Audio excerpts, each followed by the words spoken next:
Hello, this is Nana from my back porch. Thank you for joining me today. You are all artists.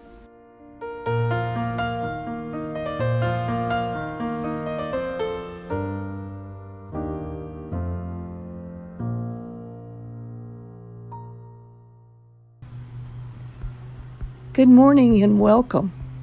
I'm Nana. As you know, my recordings are all very real, and this really is me speaking directly to you.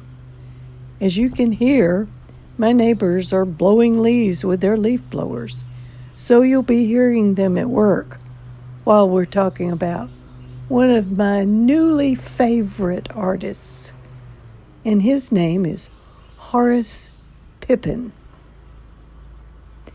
Horace Pippin really was an artist. He was born on February 22nd, 1888,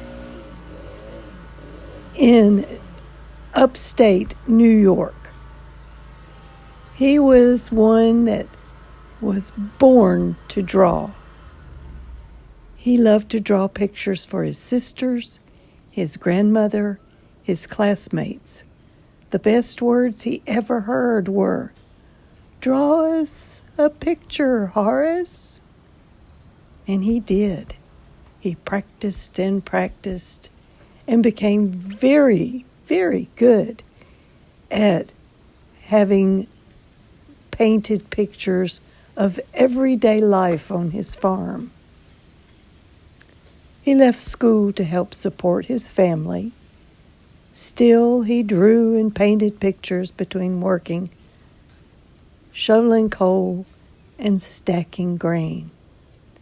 And then he entered the army and went overseas to fight in France in World War II.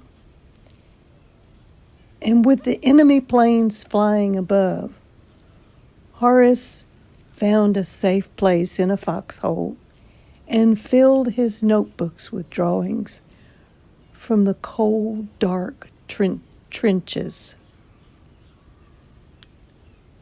If the fighting stopped for a little while, his soldier friends would say, "Make us a picture, Horace.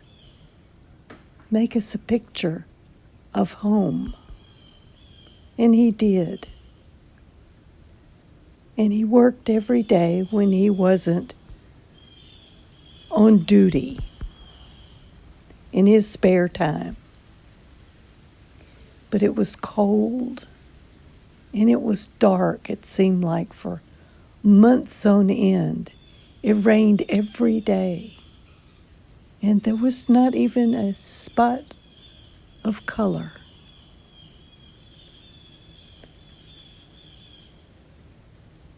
And as he painted every day, he found peace in his paintings.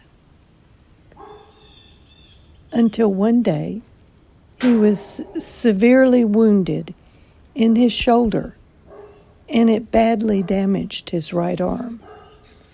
It healed, but it never was the same. He came home, but he had his arm almost permanently in a sling. When someone said to him, "Make a picture for us, Horace," it just almost broke his heart. He couldn't. His arm was virtually unusable at the time. When he came home, he married, and he was still big and strong. But because of his injured arm, he couldn't find a job, and he wanted to paint again. But his arm wouldn't allow movement. So he just took odd jobs. And one night he was just so downcast and depressed. And he was looking at at the fire in the fireplace where he lived, and he saw a fire poker. Now, those of you that have a fireplace or a stove, a fire poker is a long metal or iron sort of, I guess it's about a 2-foot long stick. And it has a hook on the end of it, so you can roll a log around and get it to burn faster and better. You can shift the fire with a fire poker. That's what it's called, a fire poker. You poke the fire with it. He looked at the fire poker and he thought, maybe I could use that fire poker.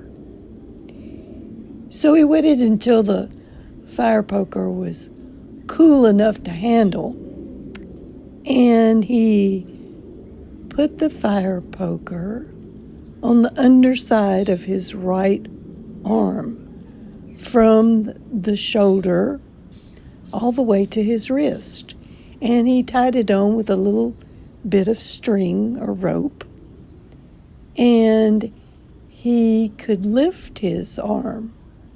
Finally, he still couldn't draw that well with it, but he found that he could use his left arm to move his right arm.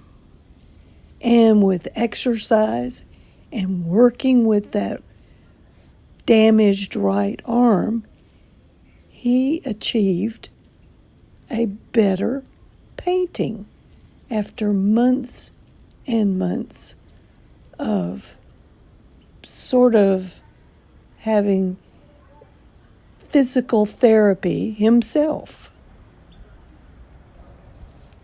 His arm grew stronger, and he used an old brush and leftover house paint. And he even used old shirts that had holes in them, I guess. Couldn't wear them anymore.